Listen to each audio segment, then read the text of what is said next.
बाबाए सिंध हैदर बख्श जतोई की 120वीं सालगिरह हैदराबाद में उनकी रिहाइशगाह से मुत्तसिल बाबाए सिंध ग्राउंड में मनाई गई। तकरीब में मुकर्रिरीन ने बाबाए सिंध की जिंदगी पर रोशनी डाली। बाबाए सिंध कामिल हैदर बख्श जतोई जो अॼु 120 जनम थी ऐं मोहन जे घणे ॻोठ पंजे दिले मां जनम वठल कामिल हैदर बख्श जतोई जॾहिं गरीब मिस्कीन तबके सां ताल्लुक़ रखंदड़ घर में पैदा थिया। आज 120 साल का है बाबाए सिंध कामिल हैदर बख्श जतोई की, जिसने इब्तदाई तालीम गांव बखेदरो से शुरुआत की और उसने अपनी इतनी तो पढ़ाई करके और डिप्टी कलेक्टर के ओहदे तक पहुँचे। फिर उसने जब सिंध के गांव में दौरे किए, अपने हारियों की हालत देखी, तो अपने डिप्टी कलेक्टर के ओहदे से छोड़ के और हारी हकदार जैसे नारा, हारी इनकलाब जैसा नारा लगा के और जीए सिंध का नारा लगा के उस ज़माने में हारियों को ज़मीन अलाट करा के दी। तो उन वडेरों और जागीरदारों, पीरों, नवाब, सरदारों को ये बोला कि असली वारिस सिंध के हारी हैं और इनका हक़ के पहले इनको ज़मीनें दी जाएँ। फिर 1950 में उसने सिंध असेंबली का घेराव करके टेनेक्सी एक्ट बिल पे अमल कराया और उसने सारी ज़िंदगी हारी और मज़दूर और किसानों के लिए आवाज़ बुलंद की और उन्होंने बोला सिंध के हारियों के बच्चों के लिए तालीम होना चाहिए, सेहत की सहूलतें होने चाहिए। आज उसके बाद फिर हारी कमेटी में बहुत से लोग थे, रसूल बख्श पलीजो जैसे, कामरेड सोबो गान चंदानी, हबीब जालिब जैसे लोग थे और हारी कमेटी एक मजबूत तहरीक थी। हारी कमेटी एक बड़ी जिद्दोजहद का नाम है। हैदर बख्श जतोई मरहूम मुख्तियारकार होते थे मेरी डिग्री तालका में, वहाँ पर ये पारसी पढ़ते थे और वहाँ मौलवी अब्दुल करीम लगारी होता था, वो इन्हें पर्शियन की तालीम देता था। वहाँ पर पढ़कर उन्होंने इस्तीफ़ा दिया, डिप्टी कलेक्ट्री छोड़ी और यहाँ पर आकर हारी हकदार तहरीक बनाई। तो वहाँ ज़मींदार के ख़िलाफ़ इसलिए जो नारा दिया हारी हकदार और ज़मीन का जो खेड़े सुखाए, शाह इनायत जो झोंक वाले हैं उनका ये पहला नारा था, जिन्होंने झोंक शरीफ में पहला इश्तराकी सब कॉन्टिनेंट का जो है वो शाह इनायत शहीद है, जिसने पहले ही नारा लगाया था इन बादशाहों के ख़िलाफ़ जो खेड़े सुखाए, मुग़लों के ख़िलाफ़ जो हल चलाता है, ये ज़मीन उसी की वही का है। बाबाए सिंध का नाम तो बड़ा है, उन्होंने अदबी तौर पे भी बड़ी खदमात की हैं अदब के अंदर, और उनके अंदर जो कुछ चीज़ें थी तो उनके अंदर तफरीक नहीं थी, न सिंधी की थी न मुहाजिर की थी।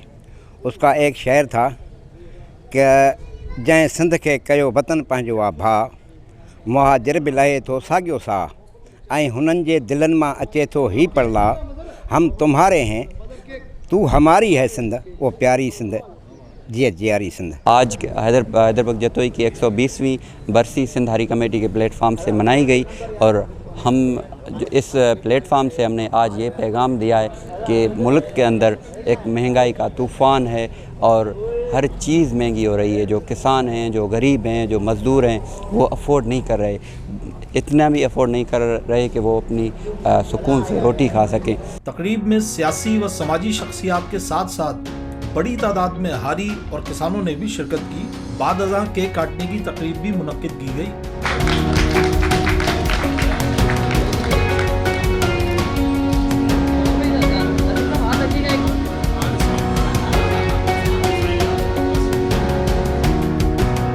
तकरीब से खिताब करते हुए सिंध हारी कमेटी के सदर जनाब समर हैदर जतोई ने सिंध के साथ होने वाली नाइंसाफियों का भी जिक्र किया। सिंध जी सूरत हाल ॾिसंदासीं त असांजी अखियुनि में ॻोढ़ा था अचनि त तव्हां सिंध जी हालत ॾिसो, सिंध जा रोड रस्ता ॾिसो, सिंध जे अस्पतालूं ॾिसो त सिंध जे हारनि जे बच्चा वीचारा ख़ुदकुशियूं पिया कनि। इमरान खान ने बड़े बड़े दावे किए तो मैं सिंध के लिए पैकेज लाऊंगा, पर अफसोस की बात है कि उसने सिंध का पानी भी सिंध को नहीं दिया और सिंध का पानी रोक के सिंध की ज़मीनें बंजर हो रही हैं।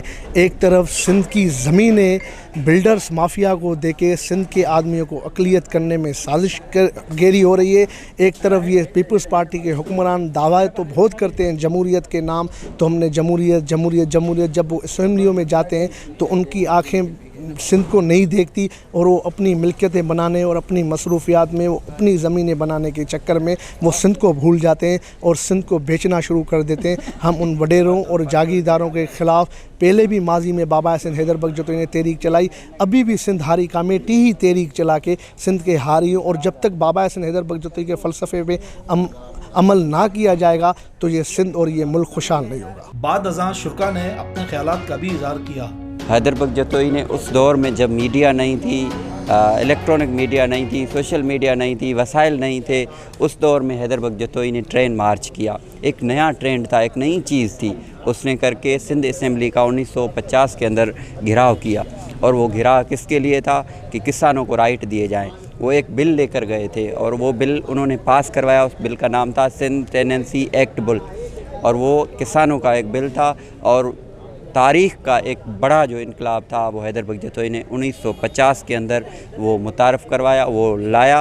और उन्हीं वडेरों, जो वडेरे इन किसानों के ख़िलाफ़ थे, उन्हीं वडेरों की असेंबली से वो बिल जो हैदर बख्श जतोई ने पास करवाया। तबकात के ख़िलाफ़ कामिल हैदर बख्श जतोई इस हद तक लड़ा था कि जागीरदारी ख़त्म हो और किसानों को और नीचे वाले मज़दूर तबके को कुछ न कुछ मिलना चाहिए ताकि वो खुशहाल ज़िंदगी बनाएं। कामिल हैदर बख्श का इस सिंध में एक बड़ा नाम है, इस सिलसिले में हम लोग यहाँ पर आए थे। आज पानी का इशू तो सिंध में ओवरऑल, ख़ास करके मैं अपने अगर थर की बात करूँ तो थर में तो लोगों को पीने का पानी तक नहीं है वहाँ पर ना। हमें ज़मीनें आबाद करना छोड़ो, पानी का पीने तक का नहीं थर के अंदर। और सिंध के अंदर मुख्तलिफ हारी कमेटी या ज़मींदार एहतियाज करते रहते हैं कि पानी का मसला, जो ज़मींदार है बड़ा, जो उनको पानी मिलता है, गरीब आदमी को पानी नहीं मिलता है।